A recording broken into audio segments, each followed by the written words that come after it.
오늘의 사연 시작합니다. 저는 평범하게 직장을 다니고 있는 여자입니다. 남들처럼 평범하게 살고 싶은데 무엇 하나 평범하지 못한 이 삶이 원망스러워 이렇게 글을 남겨봅니다. 저에게는 2살 차이 나는 동생이 있어요.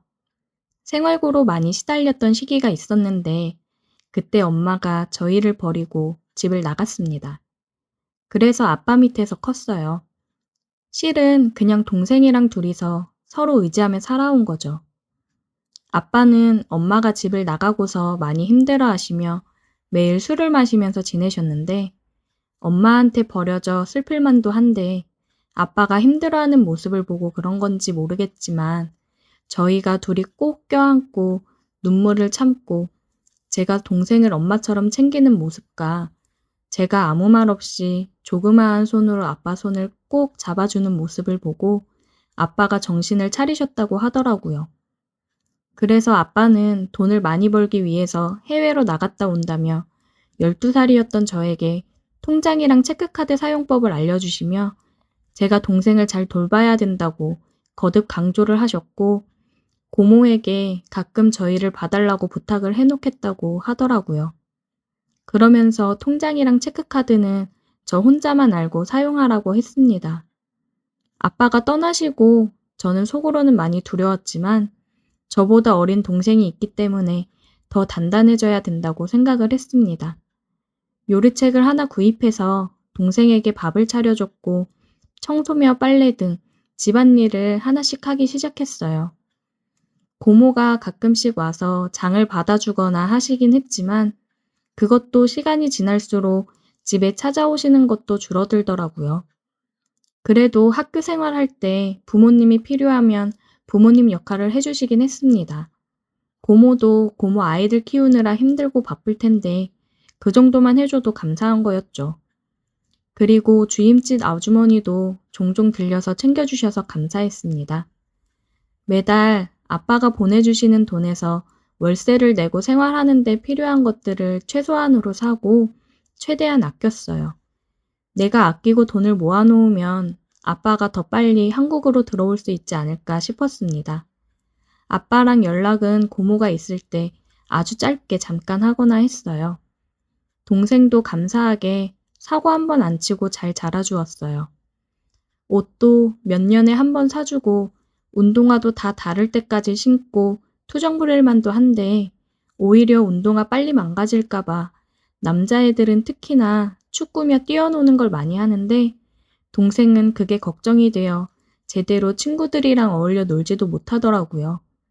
마음이 너무 아팠습니다.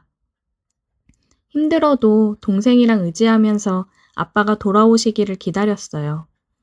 정말 많은 세월이 흘러서 제가 고등학교 1학년 때 아빠가 돌아가셨어요.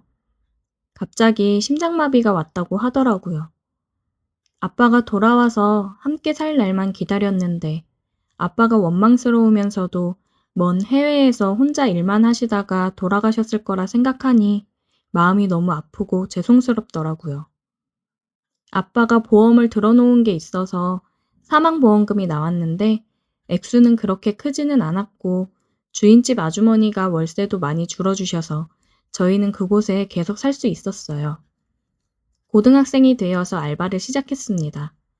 아무래도 학교 끝나고 알바를 하는 거라 집에 와서 집안일을 신경 쓸 겨를이 없더라고요. 근데 고맙게도 동생이 제가 알바하고 오면 집안일도 다 해놓고 밥도 준비해놓고 있고 그랬어요. 동생도 저도 너무 일찍부터 철이 들어버린 거죠. 동생이랑 저는 잘 때도 서로 꼭 껴안고 자거나 서로에 대해 애착 같은 게 많이 심한 편이었어요. 이 세상에는 우리 둘밖에 없다고 생각을 했거든요. 저는 내가 돈을 벌어서 동생 많은 공부를 제대로 시켜야겠다 생각을 해서 고등학교 자퇴를 했습니다. 그리고 검정고시를 준비했고 알바를 열심히 했어요. 알바를 안 하는 시간에는 공부를 했습니다. 하루가 너무 부족했어요. 그나마 동생이 집안일을 도와줘서 버티며 할 수 있었던 것 같습니다. 그렇게 열심히 살고 있었는데 동생이 크면 클수록 제가 동생을 마냥 동생으로 보고 있는 게 아니라 남자로 생각하고 있다는 걸 깨달았어요. 동생을 사랑하게 돼버린 거예요.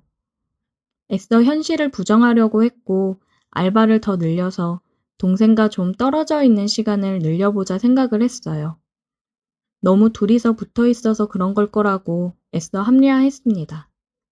제가 알바가 늦게 끝나니까 동생이 집 앞에 마중을 나와 있더라고요. 왜 요즘 이렇게 늦냐면서요. 누나, 요즘 왜 이렇게 늦게 들어와? 아, 알바를 하나 추가했더니 이쯤 끝나. 누나, 그러면 너무 힘들잖아.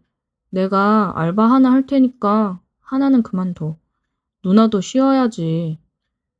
걱정 마. 그리고 누나는 알바하는 거 재미있어. 여러 가지 경험도 해볼 수 있고, 살면서 경험이 제일 중요한 거야. 너는 공부만 열심히 해. 누나는 그거면 되니까. 얼른 들어가자. 내가 안마해줄게. 그렇게 동생이랑 서로 의지하면서 둘 다 성인이 되었어요. 동생은 지금 군 제대를 하고 나서 대학에 재학 중이고 이제 졸업만을 앞두고 있습니다. 저는 계속 알바를 하다가 알바 사장님께서 저를 좋게 봐주셔서 아시는 분 회사에 소개를 해줘 취직을 해서 직장 생활을 하고 있습니다. 너무 감사하죠. 여태까지 알바한 돈 모은 거랑 아빠 사망보험금 일부랑 얼마 전 고모가 아빠가 고모한테도 보냈던 생활비 모아놨던 거라고 목돈을 주셨어요. 그동안 힘들었겠지만 자기도 어느 정도 목돈으로 만들어 놓고 너네한테 줘야 될 것 같았다며 집 사는데 보태라고 하더라고요. 고모 손을 잡고 엉엉 울었습니다. 제 나이 28에 작은 평수 아파트를 마련했어요. 지방이라 집값이 싸기는 하지만 저한테는 정말 어느 집보다도 비싸고 의미 있는 집이었습니다. 정말 계약을 했을 때도 동생이랑 부둥켜 안고 눈물 콧물 흘리며 울었어요. 그리고 아파트 입주를 하고 동생이랑 집에서 고기를 구워 먹자고 했습니다. 고기를 먹으면서 술을 마시는데 정말 그동안 고생했던 모든 것들이 스쳐 지나가더라고요. 처음으로 맘 편히 술을 먹어본 것 같아요. 모든 맘고생이 끝나고 술이 들어가니 동생이나 저나 이성의 끈이 끊어져 버렸습니다. 서로 마음이 있다는 걸 알고 있었어요. 하지만 애써 부정해 왔습니다. 어떻게 서로 사랑하지 않을 수가 있겠어요. 동생을 위해 헌신하며 애쓰는 누나. 그런 누나에게 짐이 되지 않으려고 열심히 도와주는 동생. 서로가 너무 안쓰럽고 애틋하죠. 우리에게는 정말 어렸을 때부터 둘뿐이었으니까요. 정말 이러면 안 되는 걸 아는데 저희 둘은 넘어선 안 될 선을 넘어버리고 말았습니다. 서로의 눈을 보며 사랑을 느꼈고 둘 다 눈물을 흘리면서 키스를 했어요. 그 어느 때보다도 뜨거웠습니다. 이 순간을 놓치고 싶지 않다는 듯이 우리는 서로에게 집중을 했어요.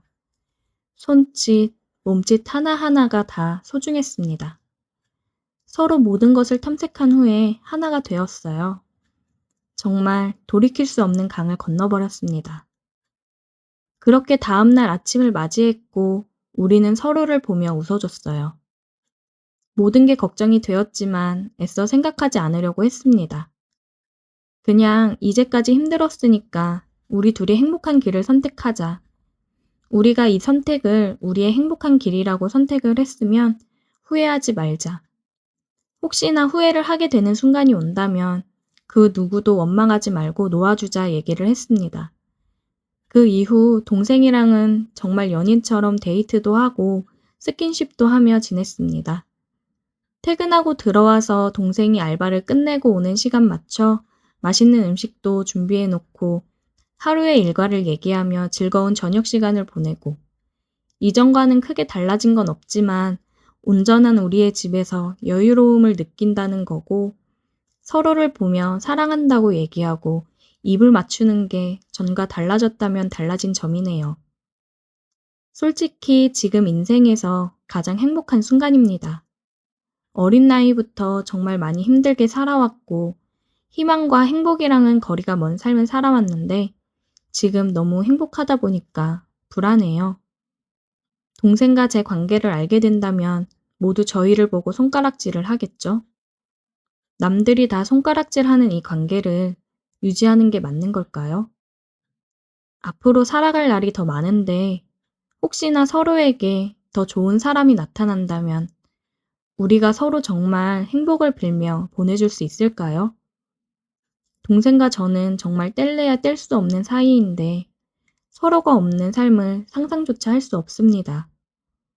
이렇게 서로 사랑하며 행복을 꿈꿔도 되는 걸까요? 오늘의 사연 여기까지입니다. 오늘도 들어주셔서 감사해요. 구독, 좋아요, 알림 설정 부탁드려요. 일단 제 이름은 혜진이고요. 50 조금 넘은 평범한 가정주부입니다. 사건이 벌어진 날은 평소와 다를 것 없는 금요일 저녁이었어요. 남편은 벌써 5년 전에 좋은 곳으로 떠났고 아들은 직업군인으로 철원에 있어서 집에는 늘 저 혼자예요. 사실 혼자 사는 게 익숙해진 지는 꽤 됐지만 가끔씩은 너무 조용해서 심심할 때도 많아요. 그날도 딱히 특별한 계획은 없었어요. 저녁밥으로 냉장고에 있던 김치찌개를 데워 먹고 설거지를 대충 끝낸 뒤 소파에 앉아 넷플릭스를 켰죠. 요즘 빠져있는 드라마가 있는데 일본 드라마 고독한 미식가예요. 혼자 밥 먹으면서 그 드라마를 보면 이상하게 덜 외로운 기분이 들더라고요. 드라마를 보다가 문득 맥주가 생각났어요. 냉장고를 열어보니 딱 2캔 남아있더라고요. 아, 내일 마트 가야겠다 하고는 맥주 1캔을 꺼내서 따고 드라마랑 같이 홀짝거리며 마셨죠. 맥주는 시원했고 드라마 속 주인공이 맛있게 먹는 음식들을 보니 저도 괜히 더 기분이 좋아졌어요. 첫 캔을 금방 비우고 나니 뭔가 아쉬운 기분이 들어서 2번째 캔도 바로 땄어요. 사실 요즘 들어 잠이 잘 안 와서 밤마다 뒤척이는 일이 많았거든요. 근데 맥주를 1~2캔 마시면 몸이 살짝 나른해지면서 잠이 잘 오더라고요. 그래서 저만의 수면제처럼 자주 이용하고 있었죠. 2번째 캔도 반쯤 마셨을 때쯤 드라마는 끝났고 저는 슬슬 눈꺼풀이 무거워지기 시작했어요. 아, 이제 좀 자야겠다 싶어서 맥주캔을 싱크대에 두고 불을 끄고 안방으로 들어갔어요. 방 안은 적당히 어두웠고 침대에 누우니 이불이 포근하게 몸을 감싸주는 느낌이 참 좋더라고요. 눈을 감고 누워있으니 맥주 덕분인지 몸이 나른해지고 머릿속이 편안해지면서 금방 잠이 올 것 같았어요. 오늘도 별일 없이 지나간 하루구나 하고 생각하며 천천히 숨을 고르는데 그때까지는 정말 평화로웠어요. 한참 자고 있는데 갑자기 현관문 열리는 소리가 들리는 거예요. 뭐야? 아들이 휴가 나왔다가 술 한잔하고 지금 들어오나 보네. 저는 처음엔 그냥 그렇게 생각했어요. 아들이 가끔 갑작스럽게 휴가를 나오기도 해서 별로 놀라지도 않았죠. 그래서 다시 눈을 감고 잠을 청하려고 했어요. 그런데 이상하게 뭔가 느낌이 묘하더라고요. 평소에 아들이 집에 들어올 때는 특유의 패턴이 있었거든요. 술이라도 한 잔 걸치고 오면 현관문을 열 때부터 약간 어수선한 소리가 나요. 신발을 벗다가 툭 떨어뜨리거나 문을 세게 닫거나 발소리가 어기적거리면서 쿵쿵 울리는 시기죠. 그런데 이날은 이상하게도 너무 조용했어요. 발소리가 마치 누군가 일부러 들키지 않으려고 조심조심 걷는 것처럼 들리는 거예요. 신발 벗는 소리도 거의 안 들리고 문 닫는 소리도 아주 살짝만 났어요. 평소 같으면 엄마, 나왔어 하고 큰 소리로 외칠 텐데 이날은 그런 인사도 없었고요. 뭐야?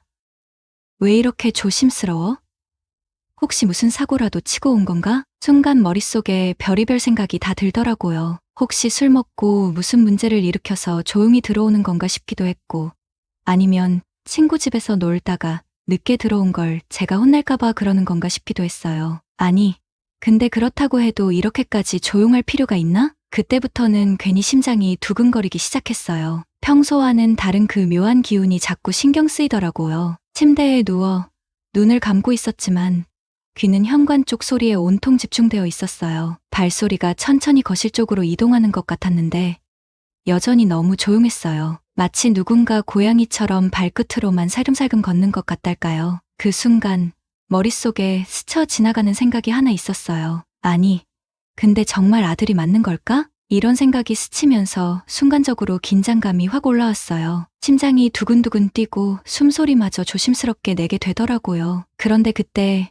문이 아주 살짝 열리는 소리가 들렸어요. 저는 본능적으로 몸을 이불 속에 더 깊이 숨겼어요. 그리고 눈을 반쯤 뜨고 슬쩍 문 쪽을 봤죠. 누군가 방 안으로 들어오고 있었어요. 어둠 속이라 얼굴은 잘 보이지 않았지만 희미한 실루엣으로 키랑 체격이 얼핏 아들이랑 비슷해 보이더라고요. 그래서 순간적으로 아, 역시 아들이구나 하고 안심했어요. 그 사람은 침대 옆에 서서 잠시 머뭇거리더니 갑자기 옷을 벗기 시작했어요. 겉옷이 바닥에 툭 떨어지는 소리가 들렸고 이어서 티셔츠인지 뭔지 또 하나를 벗어서 대충 침대 옆에 던지더라고요. 저는 그 모습을 이불 속에서 지켜보면서도 별다른 의심은 들지 않았어요. 아구, 이놈 어디서 술을 이렇게 많이 먹고 지방도 못 찾아 들어왔나 보네. 그렇게 생각했죠. 아들이 예전에도 술에 취하면 가끔 제 방으로 들어와서 자는 일이 있었거든요. 그래서 그날도 그냥 그런가 보다 싶었어요. 그 사람은 옷을 다 벗고 침대 한쪽으로 들어와 눕더라고요. 침대가 살짝 내려앉으면서 특유의 삐걱거리는 소리가 났고 술 냄새 같은 게 은은하게 풍겨왔어요. 아구, 정말 술을 얼마나 마셨길래 이렇게 비틀거리냐. 한마디 하고 싶었지만 저도 맥주 2캔을 마신 터라 몸이 나른하고 귀찮아서 그냥 넘어가기로 했어요. 이불 속에서 한숨을 푹 쉬며 눈을 감았죠. 내일 아침에 잔소리 좀 해야겠다 하고 생각하면서요. 저는 어느새 잠이 들었는데 한밤중에 갑자기 배 쪽에서 이상한 느낌이 들어 잠에서 깼어요. 처음에는 꿈인가 싶었는데 뭔가 낯선 감각이 계속 이어지더라고요. 순간적으로 놀라서 몸을 움찔하며 눈을 떴어요. 뭐지?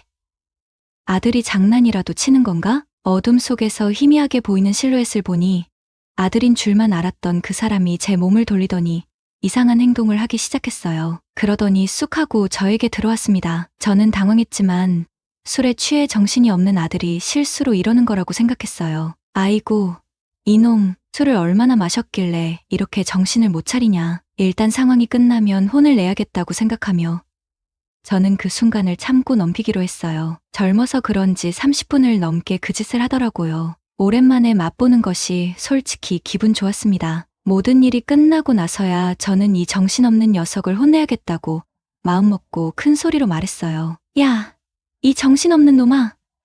너 지금 뭐 하는 짓이야? 그런데 돌아온 대답은 제가 전혀 예상치 못했던 한마디였어요. 누구세요?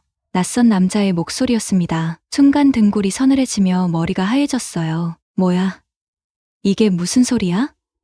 내 아들이 아니라고? 저는 얼어붙은 채로 숨도 제대로 쉴 수 없었어요. 방금 전까지 제 옆에 누워있던 사람이 아들이 아니라는 사실을 깨닫는데 몇 초가 걸렸고 그제야 온몸에 소름이 돋으며 상황이 심각하다는 걸 알게 됐죠. 그 순간 심장이 쿵 하고 내려앉았어요. 설마 도둑인가? 라는 생각이 머릿속을 스쳤죠. 순간적으로 숨을 죽이고 가만히 상황을 지켜봤어요. 그런데 또 곰곰이 생각해보니 도둑이 굳이 우리 집 안방까지 들어올 이유가 없잖아요.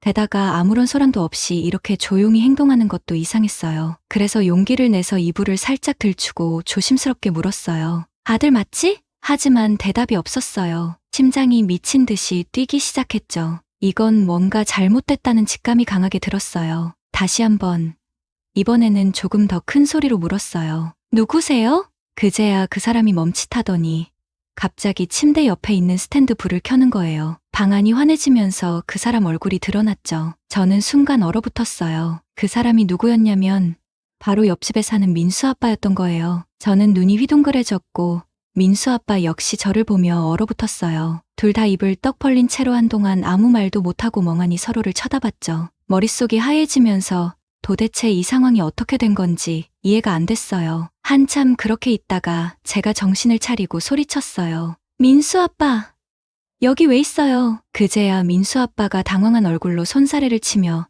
더듬더듬 말하기 시작했어요. 아, 알아. 잠깐만요. 진정하세요. 이거 오해예요. 정말이에요. 오해라니. 무슨 오해?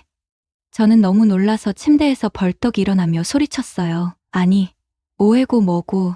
지금 뭐 하는 거예요? 여기가 어디라고 들어와요. 민수 아빠의 얼굴은 새빨개져 있었고 그는 머리를 긁적이며 어쩔 줄 몰라 했어요. 아니, 그러니까 저도 잘 모르겠어요. 술을 좀 마시고 집에 들어왔는데 뭔가 좀 이상하더라고요. 그러다 보니까 저는 황당해서 말을 잇지 못했어요. 아니, 그래서 왜 우리 집에 들어왔냐고요?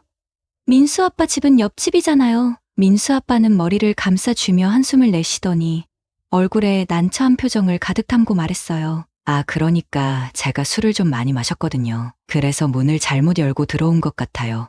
정말 죄송합니다. 너무 죄송해요. 저는 그 말을 듣고 더 어이가 없었어요. 아니, 문을 잘못 열고 들어왔다고요?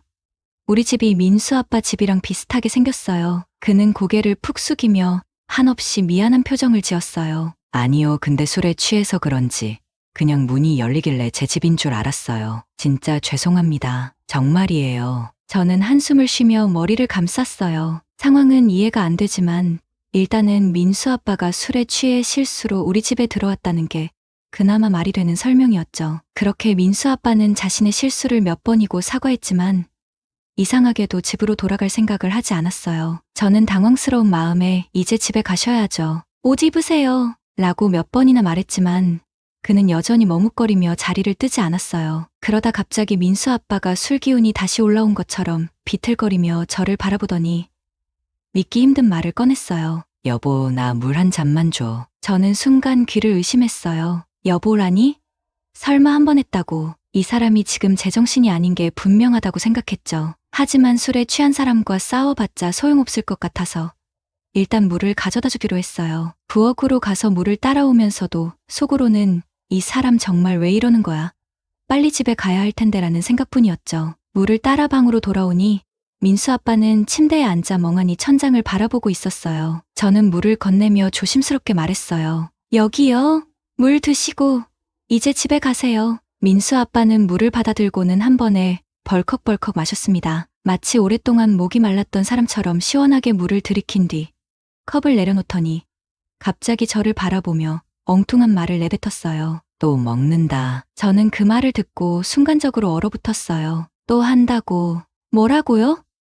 무슨 말을 하는 거예요? 저는 눈을 동그랗게 뜨고 민수 아빠를 쳐다봤지만 그는 이미 술기운에 정신이 반쯤 나간 상태였어요. 제가 한 말이 들리긴 하는 건지 아니면 자신만의 세계에 빠져 있는 건지 알 수 없었어요. 그는 고개를 천천히 끄덕이며 혼잣말처럼 중얼거렸어요. 그의 말투는 어딘가 흐릿했고 눈빛은 초점이 맞지 않았어요. 저는 이 상황이 점점 더 이상하게 느껴졌어요. 그래서 단호하게 말했죠. 민수 아빠, 지금 무슨 상황인지 아세요? 여기는 제 집이에요. 그리고 지금 당장 집으로 돌아가셔야 해요. 민수 엄마가 걱정하실 거예요. 하지만 그는 제 말을 제대로 이해하지 못한 듯 갑자기 제 손을 붙잡았고 그렇게 거사를 또 한 번 치르고 말았죠. 20년 만에 하니 처음은 아팠지만 두 번째는 그럭저럭 나쁘지 않았어요. 민수 아빠는 결국 우리 집 안방에서 잠들어 버렸고 저는 어쩔 수 없이 거실 소파에 이불을 깔고 자야 했어요. 밤새도록 뒤척이며 잠을 설쳤죠. 이런 일이 왜 나에게 일어나야 하는지 억울하기도 하고 피곤하기도 했지만 이미 벌어진 일이라 어떻게 할 수도 없었어요. 다음 날 아침 민수 아빠는 부스스 일어나더니 얼굴이 새빨개진 채로 연신 고개를 숙이며 사과했어요. 정말 죄송합니다. 어제 제가 너무 취해서 민폐를 끼쳤네요. 다시는 이런 일 없을 겁니다. 저는 피곤한 얼굴로 그를 쳐다보며 말했어요. 다시는 이런 일 없었으면 좋겠어요. 민수 엄마도 걱정하셨을 거예요. 얼른 집으로 들어가세요. 민수 아빠는 고개를 몇 번이고 끄덕이며 허둥지둥 현관문을 나섰어요. 저는 그가 집으로 잘 들어가는지 확인하려고 문틈으로 조용히 내다봤죠. 그런데 옆집 현관문이 열리는 소리가 들리더니 민수 아빠가 들어가는 모습이 보였어요. 그 순간 민수 엄마의 잔소리가 우리 집까지 들릴 정도로 크게 울려 퍼졌죠. 당신이 도대체 어제 어디서 잤는지 알아? 이게 몇 번째야? 또 술 먹고 사람들한테 민폐 끼치고 정말 창피해서 못 살겠어. 저는 그 소리를 들으며 피식 웃음이 나왔어요. 민수 엄마의 성격을 알기에 민수 아빠가 한동안 고개를 들지 못할 거라는 생각이 들었죠. 그런데 며칠 뒤 이 사건에 대해 민수 엄마와 이야기를 나누다가 깜짝 놀랄 만한 사실을 알게 됐어요. 어머, 그런데 참 신기하네. 우리 집 도어락 비밀번호가 민수네 집이랑 똑같더라고. 그 말을 듣는 순간 모든 게 이해가 됐어요. 민수 아빠가 술에 취해 우리 집을 자기 집으로 착각하고 들어온 이유가 바로 그거였던 거죠. 저는 어이가 없어서 웃으며 말했어요. 그래도 다음엔 꼭 집을 확인하고 들어가시라고 전해주세요. 저도 깜짝 놀랐으니까요. 그 후로 민수 아빠는 저를 볼 때마다 고개를 숙이며 민망해했고 저는 이런 일이 다시는 없기를 바라며 비밀번호를 바꿔야겠다는 생각을 했답니다. 그 후로 민수 아빠는 술만 먹으면 우리 집으로 왔어요. 저는 그 맛을 못 잊어서 비밀번호를 바꾸지 못했거든요. 하지만 그 후로 민수 아빠는 술만 마시면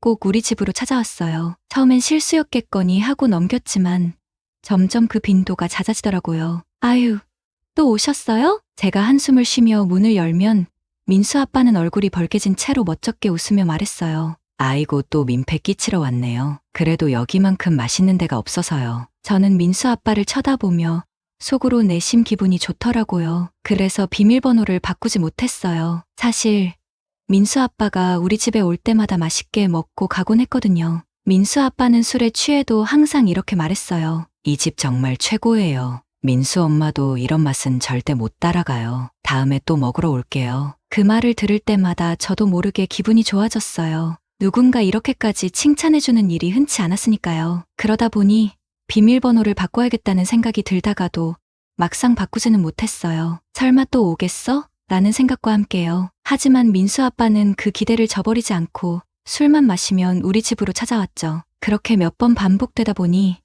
이제는 제가 먼저 준비를 하게 됐어요. 민수 아빠가 올 것 같은 날이면 미리 에휴, 이러다 우리 집이 민수 아빠의 술집이 되는 거 아니야? 저는 혼잣말로 투덜거리면서도 어쩐지 그 상황이 싫지만은 않았어요. 오늘의 사연은 여기까지입니다. 구독과 좋아요는 사랑입니다. 안녕하세요. 저는 미숙이라고 합니다. 제가 진짜 미쳐가고 있는 것 같아요. 이게 무슨 말 같지도 않은 상황인지 어디 말할 데가 없어서 여기라도 털어놓으려고요. 누가 좀 들어주셨으면 좋겠어요. 일단 저희 집 이야기를 좀 해야겠네요. 우리 집은 그냥 평범한 집이었어요. 그랬다고 믿었죠. 인화는 제 여동생이고 나이는 많아도 아직 덜렁거리는 성격이라 가끔 애처럼 느껴지기도 해요. 근데 최근에 너무 이상한 일들이 벌어지고 있어요. 정말 요새 들어 점점 불안해지고 이게 무슨 악몽인가 싶어요. 며칠 전 밤이었어요. 인화가 저한테 와서 자꾸 속상한 얘기를 하는 거예요. 자꾸 외롭다고, 남편도 없고 이제 세진이랑 둘이 사는 게 힘들다고요. 그 얘기 들으면서 저도 짠한 마음이 들었죠. 우리 집에서 술 한잔 하자고 해서 술도 마셨죠. 한 잔, 두 잔 마시다 보니 분위기가 좀 괜찮아졌다고 생각했는데 인화가 점점 이상해지는 거예요. 술 기운에 자꾸 자기 아들, 세진이 얘기를 하는데 그게 그냥 애정 어린 얘기가 아니라 뭔가 이상하게 들리는 거예요. 세진이가 요즘 너무 잘생겨졌어. 이런 말을 하는데 뭔가 느낌이 이상한 거 있죠? 근데 그냥 술 취해서 그러려니 했어요. 그런데 그 다음 얘기가 진짜 충격적이었어요. 인화가 갑자기 울더니 미수가 나 진짜 미친 것 같아. 요즘 세진이만 보면 남편 생각이 너무 나. 그 자식이랑 똑같이 생겨서 미칠 것 같아. 이러는 거예요. 아니, 이게 뭔 소리인가 싶었죠. 어이가 없어서 야, 그게 무슨 개소리야? 너 진짜 술 많이 마셨나 보다 하고 웃어넘기려고 했죠. 근데 인화가 진지한 표정으로 아니야, 진짜야. 나 그날 세진이 방에 들어갔다가 내가 어떻게 할 뻔했는지 알아? 이러는 거예요. 저는 진짜 그 순간에 뭔가 싸늘해지더라고요. 너 제정신이야? 무슨 짓을 했다는 거야? 하고 화를 냈죠. 근데 인화가 자꾸 울면서 말을 돌리는 거예요. 그래서 그냥 더는 묻지 않고 얼른 재워버렸어요. 그러고 나서 저도 씻고 자려고 했는데 잠이 올 리가 있나요? 머릿속에서 자꾸 인화 말이 맴도는 거예요. 그 다음 날 아침이 됐어요. 제가 인화 방을 슬쩍 봤는데 애가 자고 있더라고요. 그래서 별일 없겠거니 하고 넘어갔죠. 근데 그날 저녁에 인화가 저한테 와서 또 눈물을 글썽이며 얘기를 꺼내는 거예요. 미수가, 나 진짜로 미쳤나 봐. 어젯밤에 세진이 자고 있는 거 보는데 내가 손이 가더라. 나 정말 이러면 안 되는데 왜 그랬는지 모르겠어. 이러는 겁니다. 그 순간 진짜 뭔가 끊어질 뻔했어요. 너 지금 뭐라는 거야? 너 진짜 미쳤어? 당장 병원 가야 하는 거 아니야? 하고 소리쳤어요. 근데 인화가 그걸 듣더니 울면서 나도 알아. 나도 내가 이상한 거 알아. 근데 멈출 수가 없어. 제발 날 도와줘. 이러는데 진짜 이거 어떻게 해야 할지 모르겠더라고요. 지금도 그날 얘기를 생각하면 온몸에 소름이 돋아요. 우리 집이 언제부터 이렇게 뒤틀린 건지, 인화가 언제부터 이렇게 된 건지 모르겠어요. 세진이한테도 무슨 일이 생길까봐 너무 불안해요. 얘가 그걸 알면 어떡할지도 모르겠고요. 이걸 누구한테 얘기할 수도 없고 도대체 어떻게 해야 할지 모르겠어요. 이런 상황에서 제가 할 수 있는 게 뭐가 있을까요? 진짜 미쳐버리겠어요. 누가 좀 도와주세요. 계속해서 다음 사연으로 연결됩니다. 안녕하세요. 미숙입니다. 지난번에 올린 사연 보신 분들 계실 거예요. 그때 제가 제 여동생 인화에 대해 얘기했잖아요. 그때만 해도 진짜 내가 미친 건가, 아니면 인화가 미친 건가 고민했었는데 그게 끝이 아니었어요. 이번엔 더 심각한 일이 생겼습니다. 도대체 이게 무슨 상황인지 정말 어떻게 해야 할지 모르겠어요. 그날 이후로 저는 인화를 멀리하게 됐어요. 솔직히 무서웠거든요. 같은 집에 있는데도 뭔가 꺼림칙하고 뭐라 말할 수 없는 불안감이 자꾸 드는 거예요. 세진이한테는 아무 말도 하지 않았어요. 애가 아직 어리니까 괜히 상처받을까봐 걱정됐거든요. 근데 인화는 무슨 생각인지 자꾸 저한테 와서 이야기를 하려고 해요. 근데 그 얘기가 점점 더 이상해지더라고요. 하루는 제가 퇴근하고 집에 왔는데 인화가 방에서 나와서 저를 보면서 웃는 거예요. 근데 그 웃음이 뭔가 이상했어요. 진짜 뭔가 잘못됐다는 느낌이 확 들더라고요. 인화가 저를 보더니 갑자기 이렇게 말하는 거예요. 미수가, 너 요즘 세진이한테 신경 좀 더 써봐. 애가 크니까 정말 잘생겨지고 남자로서 매력이 넘쳐나더라. 요즘 그 애랑 같이 있으면 너무 행복해. 이러는 겁니다. 아니, 그 말을 듣는데 이게 무슨 소리인가 싶었죠. 너 진짜 제정신이야? 무슨 소리를 그렇게 해? 하고 화를 냈죠. 근데 인화는 전혀 개의치 않는 얼굴로, 아, 그냥 하는 말이야. 너도 한번 봐봐. 요즘 세진이 참 매력적이야. 이러고는 자기 방으로 들어가더라고요. 그때 그 말을 듣고도 뭔가 크게 잘못됐다는 생각을 했지만 정말 그 다음에 벌어질 일은 상상도 못했어요. 며칠 후였어요. 그날은 제가 야근이 있어서 집에 좀 늦게 들어갔어요. 집에 도착했을 땐 거의 자정이 다 됐는데 집이 조용한 거예요. 다들 자고 있겠거니 하고 조심스럽게 들어갔죠. 근데 이상하게 인화방에서 또 소리가 들리는 거예요. 근데 그 소리가 전과는 달랐어요. 마치 누가 억눌러서 신음하는 소리 같다고 해야 하나. 저는 뭔가 이상해서 문을 조심스럽게 열었죠. 근데 그 순간 저는 진짜 얼어붙은 것처럼 서 있었습니다. 거기서 인화가 세진이랑, 아니, 이건 정말 말로 할 수 없어요. 인화가 그 애랑, 여기서부터는 차마 쓰기도 어려워요. 세진이는 자는 것 같았고 인화는 그 애 위에 올라타서 미친 듯이 움직이고 있더라고요. 그 순간 저는 정말 소리를 지르려고 했는데 몸이 말을 안 듣더라고요. 그저 문을 닫고 방으로 도망쳤어요. 그 순간 내 머릿속이 하얘졌어요. 이게 뭐야? 내가 잘못 본 거야? 아니면 이건 정말 현실이야? 모든 게 혼란스러웠어요. 어떻게 해야 할지 모르겠더라고요. 이걸 당장 신고해야 하는지 아니면 세진이를 데리고 나가야 하는지 정말 아무것도 생각이 안 났어요. 다음날 아침, 인화는 아무렇지 않게 나와서 아침을 준비하고 있었어요. 전날 밤의 일이 꿈이었나 싶을 정도로 평범하게 행동하더라고요. 그런데 그게 더 소름 끼쳤어요. 저는 그날 아무 말도 하지 않았어요. 그냥 인화를 피했어요. 세진이한테도 아무 말 하지 않았어요. 근데 진짜 이러면 안 되잖아요? 세진이한테 무슨 일이 벌어지고 있는지, 이 아이가 상처받지 않게 제가 뭘 해야 할지 고민이 너무 돼요. 지금도 머릿속이 복잡하고 이 상황을 어떻게 해결해야 할지 모르겠어요. 인화를 어떻게든 막아야 하는데 제가 그걸 할 수 있을지도 모르겠어요. 이걸 경찰에 신고해야 하는 건지 아니면 세진이를 데리고 이 집을 떠나야 하는 건지 정말 모르겠어요. 여러분이라면 어떻게 하시겠어요? 누가 좀 도와주세요. 지금 너무 무섭고 불안해서 잠도 못 자겠어요. 안녕하세요. 저는 30대 중반의 평범한 직장인입니다. 얼마 전 사랑하던 사람에게 크게 뒤통수를 맞았습니다. 저희는 사내 연애를 해왔는데요.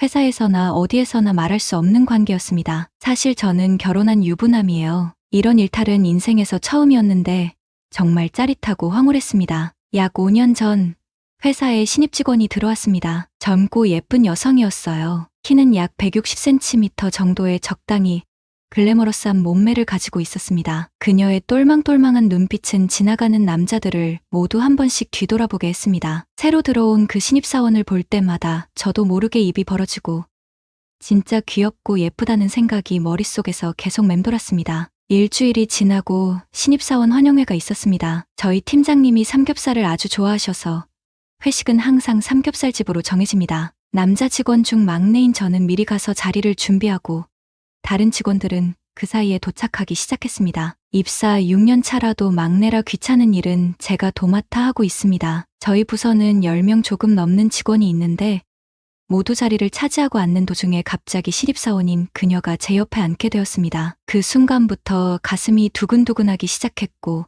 신입사원이 웃으며 말을 걸 때마다 심장 소리가 더 커져서 혹시나 다른 사람들에게 들릴까봐 걱정되었습니다. 이 신입사원이 제 첫사랑과 너무 비슷해 보여서 더욱 끌리는 것 같아요. 하지만 저는 막내라서 고기를 열심히 구워야 했습니다. 고기를 굽는 동안 나도 모르게 신입사원에게 먼저 손이 가더군요. 조금이라도 친해지고 싶어서 자꾸만 챙겨주게 됐어요. 고기도 먼저 접시에 담아주고 술잔도 반 정도만 채워줬죠. 신입 여직원을 지금부터는 그녀라고 부르기로 할게요. 그녀가 저에게도 좀 먹으라고 권했어요. 그 말에 가슴이 두근거리기 시작했고 오랜만에 느끼는 설렘이 저를 휘감았습니다. 회식 자리에서 사장님이 그녀에게 인사 한마디 해보라고 했고 그녀는 일어나면서 부끄러워하며 많이 부족하지만 열심히 하겠습니다라고 사랑스러운 미소와 함께 예쁜 목소리로 말했습니다. 그 모습이 너무 사랑스러워서 마음이 흔들렸지만 저는 가정이 있기 때문에 이런 생각을 해서는 안 된다고 마음속으로 다짐했습니다. 그렇게 마음을 다잡고 다시 고기를 굽기 시작했습니다. 선배들에게 받은 술을 잘 받아 마시던 그녀의 얼굴이 어느새 붉어졌습니다. 술 기운에 얼굴이 붉어진 그녀는 더욱 귀여워 보이더군요. 기분이 좋아진 듯 저에게 활짝 웃으며 말을 걸기 시작했습니다. 선배님도 고기 많이 드시고 저랑도 잔을 나눠주세요 라고 말했고 그때부터 그녀는 계속해서 대화를 이어가며 저에 대해 궁금해했습니다. 결혼 여부, 저희 취향 등을 물어보더군요. 마음속으로는 기분이 좋았지만 이러면 안 된다는 생각에 더 이상 깊게 생각하지 않기로 다짐했습니다. 그렇게 1차 회식이 끝나고 사장님은 기분이 좋으신지 2차로 노래방을 제안하셨습니다. 노래방에서는 제가 노래를 잘 못하는 터라 다른 사람들이 노래할 때 맥주를 마시며 속만 태웠습니다. 사장님께서 신입 직원에게 분위기를 띄우라고 하셨고 그녀는 열심히 노래를 불러 분위기를 띄웠습니다. 사회생활을 시작한 어린 나이임에도 불구하고 그녀는 적극적으로 참여하며 잘 어울렸습니다. 회식이 끝난 후 저는 선배들을 챙기며 정리를 도왔고 마지막으로 그녀를 택시에 태워보냈습니다. 그녀가 고마움을 표하며 나중에 우리 둘이 술 한잔하자고 제안했습니다. 집에 돌아와 샤워를 하고 누웠지만 그녀의 말이 계속 머릿속을 맴돌아 잠을 이루기 어려웠습니다. 옆에서 잠든 아내를 보며 오랜만에 느끼는 이 설렘을 어떻게 해야 할지 고민이 되었습니다. 그녀와 나중에 술 한잔하자는 제안이 계속 마음에 남아 감정이 복잡해졌습니다. 다음날 회사에 출근하니 제 자리에는 음료와 함께 메모가 하나 놓여 있었습니다. 어제 챙겨주셔서 감사합니다. 숙취해소 음료 드시고 힘내세요. 라고 적혀 있었고 작은 글씨로 오늘 시간 있으세요? 라고 추가로 적혀 있었습니다. 메모를 보고 주위를 둘러보며 눈치를 보았고 심장이 빠르게 뛰기 시작했습니다. 잠시 흔들렸지만 결국 와이프에게 거짓말을 하고 그녀와 술을 마시러 가기로 결정했습니다. 결심이 선 후 와이프에게 전화를 걸어 여보, 오늘 형님이 할 얘기가 있다며 술 한잔 하자고 해서 좀 늦을 것 같아 라고 말했습니다. 와이프는 걱정스러운 목소리로 일이 있는 건가? 라고 물어보았고 저는 감정을 다스리며 대화를 이어갔습니다. 와이프는 알겠어. 만나서 얘기 잘하고 와. 라고 흔쾌히 허락해 주었습니다. 거짓말로 인해 아내에게 미안한 마음이 컸지만 오랜만에 느끼는 설레는 감정을 포기할 수 없었습니다. 그녀가 술을 사겠다는 제안을 거절하기 어려웠어요. 특히 오늘은 시간이 정말 안 간 것처럼 느껴졌고 드디어 퇴근 시간이 되었습니다. 그녀와 눈인사를 나누며 퇴근 후 함께 술을 마시러 갔습니다. 처음엔 둘이서 마시는 자리가 조금 어색하고 서로를 살피는 듯했지만 술이 우리를 더욱 가깝게 만들었습니다. 어느새 우리는 서로 편하게 이야기를 나누고 있었어요. 그녀는 저를 편하게 대하며 말을 놓았고 저도 그녀와 편안하게 대화를 나눴습니다. 점점 더 친밀해져 갔습니다. 처음 만났을 때 그녀는 순수하고 사랑스러운 이미지였는데 실제로는 애교도 많고 솔직하며 화끈한 스타일이었습니다. 아내는 본래 무뚝뚝하고 조용한 성격이라 아내와는 다른 매력에 점점 더 빠져들었습니다. 이런 감정을 가져서는 안 된다는 걸 알면서도 말이죠. 우리는 서로 친구가 되었고 그 과정에서 아내에게 거짓말을 하는 일이 점점 늘어났습니다. 회사에서 소문이 날까 봐 여러 장소로 옮겨 다니며 몰래 만나는 계획을 세웠습니다. 처음에는 그저 좋은 술친구, 예쁜 동생으로 지내려 했지만 남녀 사이에 친구는 없다는 말처럼 우리 사이에는 점점 애틋한 분위기가 생겼습니다. 처음엔 동생으로만 생각하자고 다짐했던 제 마음은 이미 버려진 지 오래였습니다. 그녀를 여자로 느끼기 시작했습니다. 제가 이미 결혼한 사람임을 알면서도 저와의 편안한 대화와 잘 맞는 성격 때문에 너무 좋아한다고 그녀가 말했습니다. 그녀는 제가 결혼한 사람이라는 사실이 자신을 힘들게 한다며 속마음을 털어놓았습니다. 저도 마음이 많이 속상하고 너를 너무 늦게 만난 것 같다고 그녀에게 내 마음을 털어놨어요. 우리는 그렇게 서로에게 끌리며 시간을 보냈고 정말 행복했어요. 어느 날 우리는 노래방에서 재미있게 놀다가 너무 피곤해서 오늘은 좀 일찍 집에 가서 쉬자고 말했어요. 그런데 그녀가 피곤하면 잠깐 쉬었다가 한 잔 더 하자고 제안했고 술이 아직 모자라다며 한 잔 더 하고 싶다고 했어요. 저는 잘못 들었나 싶어 뭘 쉬는데? 라고 물었더니 그녀는 모텔에서 잠깐 쉬다가 한 잔 더 하자고 했어요. 저는 당황해 그녀를 쳐다봤고 그녀는 왜 싫어?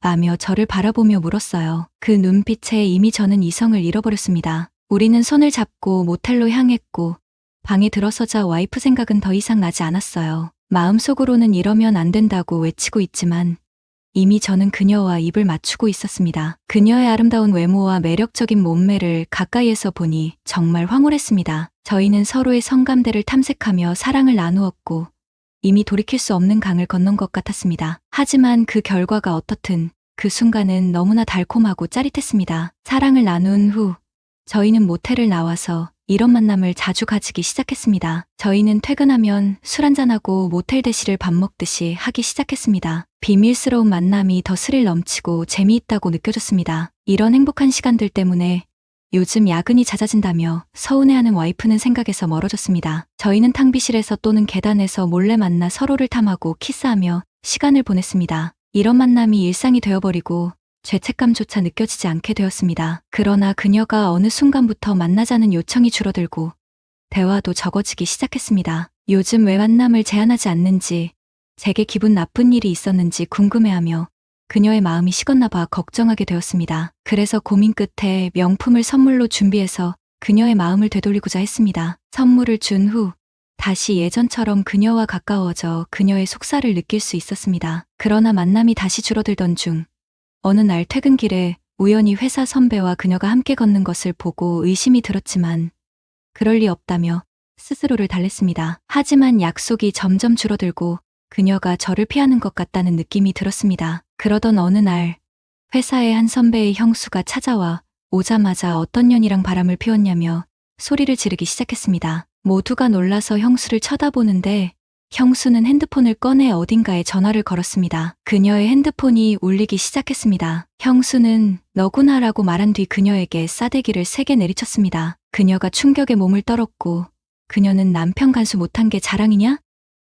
당신이 뭔데 나를 때리려 하냐? 며 당당하게 맞섰습니다. 형수는 흥분해 너 내가 가만히 안 둘 거라고 간통죄로 고소할 거라고 라고 소리쳤고 회사 선배는 형수를 끌고 나갔습니다. 그녀는 처음 보는 표정과 목소리로 구경 왔어요?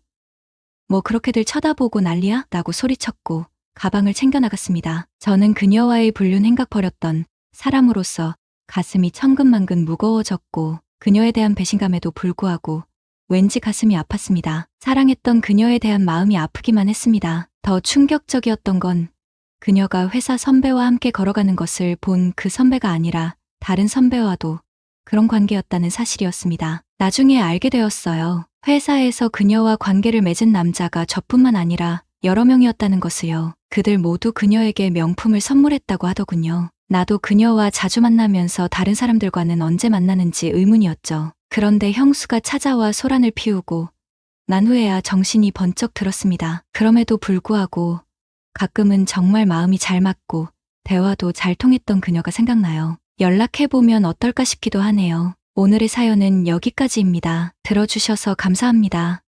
성북동의 한 고풍스러운 저택. 탁 트인 발코니에서 커피를 홀짝이던 두 여인은 가을 햇살 아래 어쩐지 대조적인 모습이었다.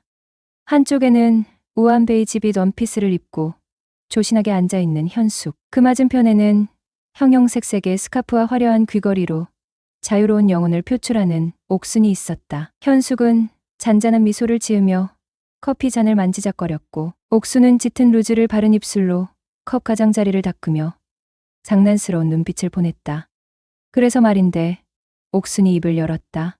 지난주에 나이트에서 만난 남자 얘기했었지? 정말 괜찮더라니까. 운동을 해서 그런지 힘이 장난이 아니야? 나도 감당하기 힘들 정도라니깐. 호호. 그래? 현숙은 무심하게 대답했지만 어딘가 초점이 흐린 눈빛은 다른 생각에 잠겨 있는 듯했다. 옥수는 눈썹을 치켜 올리며 현숙을 바라보았다. 뭐야, 나한테 집중 좀 해봐. 너 무슨 고민 있는 거 아냐? 현숙은 고개를 천천히 끄덕이며 뜨거운 커피를 한 모금 마신 뒤 말했다.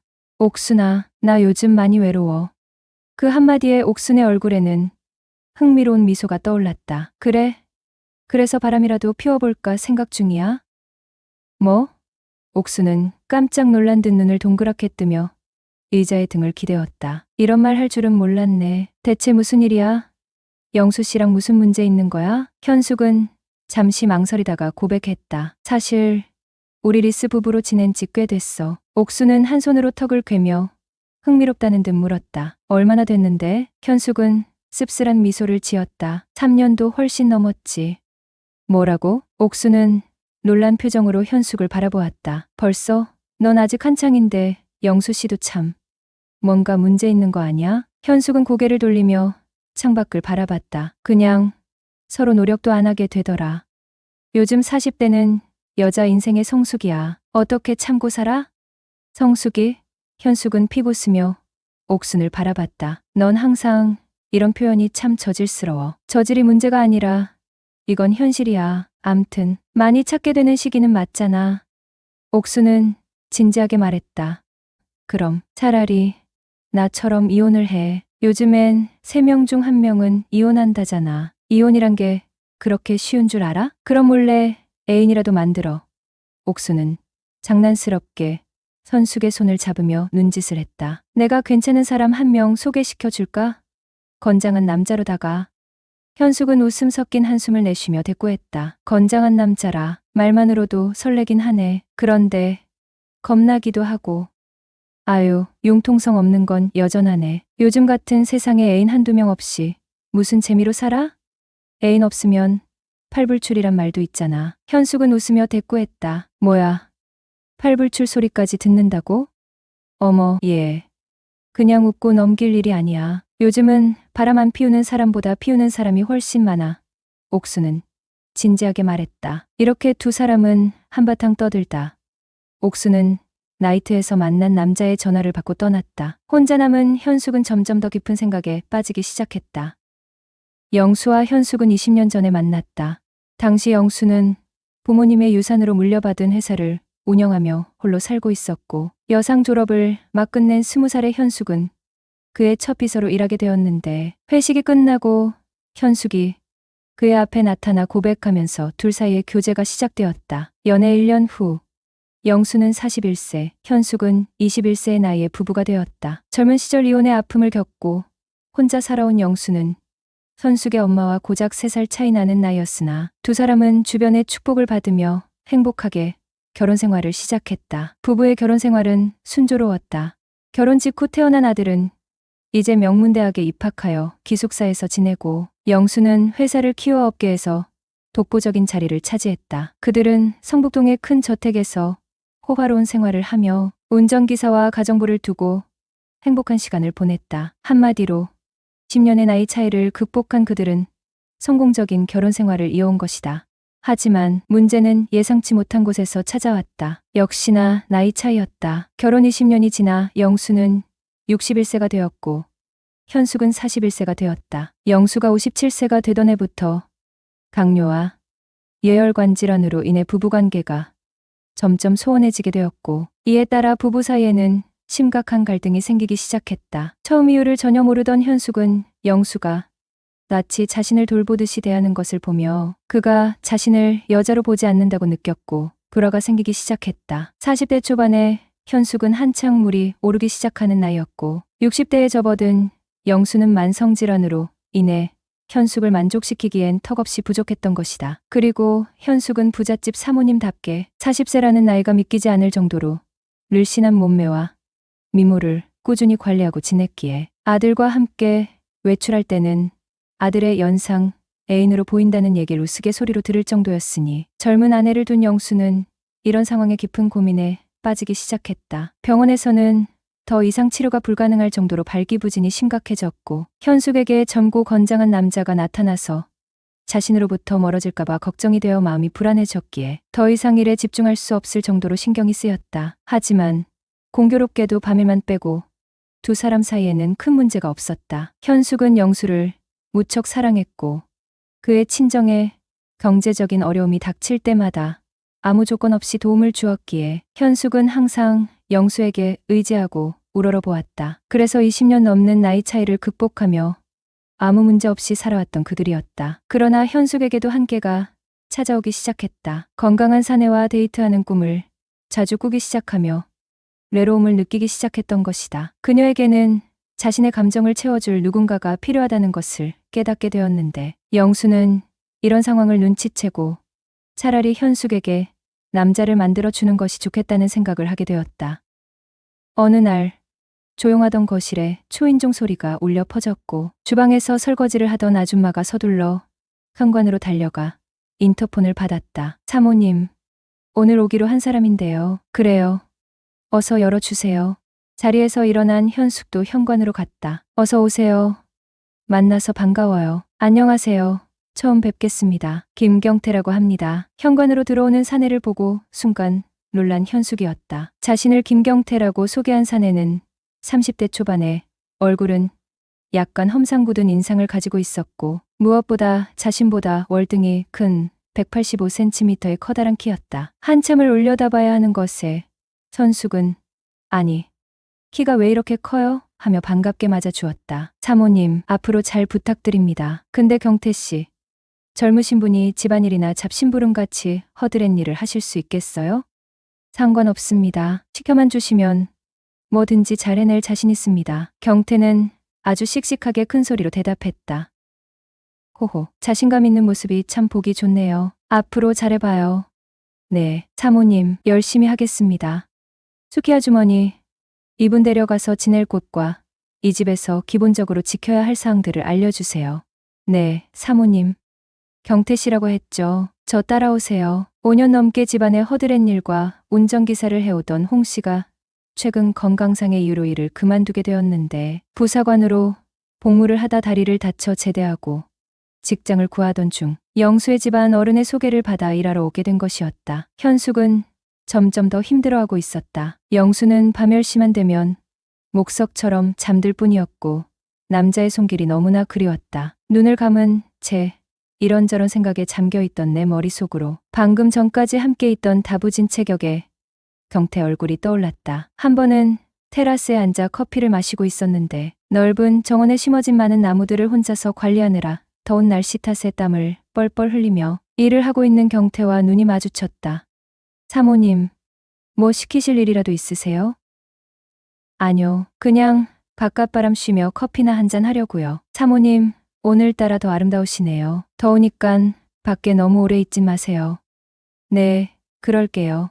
저 양반이 방금 나 보고 아름답다고 했나. 그날따라 서슴없이 날 대하는 경태가 평소와 달라 보였던 것이다. 경태 씨, 잠깐 안으로 들어올래요? 사모님, 저 지금 땀도 많이 흘리고 옷도 더러워서 좀 그런데요. 괜찮으니깐 들어와요. 말끝을 흐리며 가느다랗게 한숨 짓는 사모님의 얼굴을 잠시 바라보던 경태는 서둘러 집 안으로 들어섰다. 현숙은 미리 준비한 주스를 내밀며 힘드실 텐데 이거라도 한 잔 드세요. 어이구, 뭐 이런 것까지 주시고 감사합니다. 하며 벌컥 들이켰다. 사모님한테 이런 대접도 다 받아보고 너무 영광입니다요 라며 순박한 웃음을 터뜨리는 것이었다. 현숙은 속으로 경태가 겉모습과는 달리 아직도 이렇게 순박한 웃음을 가진 사람이었다니 그의 또 다른 모습에 매력을 느꼈다.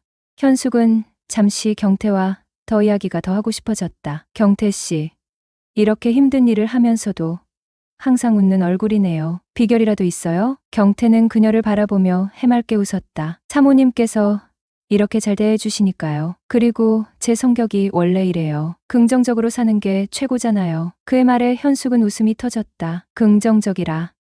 경태 씨 같은 사람을 보면 저도 좀 배워야겠다는 생각이 들어요. 경태 씨, 결혼은 생각 없으세요? 당연히 생각은 있죠. 근데 그게 말처럼 쉽나요? 어떤 여자가 좋으세요? 어이구, 저야 뭐 집안일 잘하고 아들, 딸 잘 놓는 여자가 좋지요. 호호, 그러세요. 그럼 선이라도 보시죠? 하하, 저는 많이 봤지만 여자들이 다 싫다고 가더라고요. 경태는 현숙이 수영장이나 요가센터를 갈 때마다 20분 일찍 나가 미리 시동을 켜두어 쾌적한 환경에서 탑승할 수 있게 해주었으며 현숙이 카페라떼를 좋아한 걸 알고 항상 준비를 해주었다. 그렇게 경태와 점점 친숙해져 갔다. 그리고 언젠가부터 야릇한 상상에 빠져들었다. 혹시 그가 내게 매력을 느끼고 있을지도 모른다는 생각에서부터 혹시나 그와 비밀스러운 관계를 갖는 짙은 상상으로까지 이어지고 있었던 것이다. 저런 남자랑 살면 어떤 기분일까? 10년 넘게 군 생활을 하며 거칠게 살아온 그의 인생을 떠올리니 한순간에 얼굴이 붉어졌다. 사모님 앞으로 우편물이 왔는데요. 경태가 우편물과 함께 조그마한 상자를 현숙에게 내밀었다. 현숙은 놀라 이게 뭐예요? 어제 택배 직원이 두고 간 건데 제가 일하느라 정신이 없어서 깜빡 잊고 있었네요. 바로 전해드리지 못해 죄송합니다. 아니에요. 괜찮아요. 그만 가보세요. 현숙이 괜찮다는 말과 함께 경태에게서 자그마한 상자를 하나 넘겨받았고 경태는 일을 하기 위해 현관으로 향하였다. 도대체 이게 뭐지? 분명 자신에게 온 것임에도 발신자가 적혀 있지 않았기에 현숙이 의아하게 생각하고 있었다. 뭐야, 이건. 상자를 열어 내용물을 확인하던 현숙이 깜짝 놀라 한참 주위를 두리번거렸고 이내 거실에 아무도 없음을 확인한 현숙이 자리에서 일어나 상자를 들고 안방으로 들어갔다. 누구지? 누가 이런 걸 보낸 거야?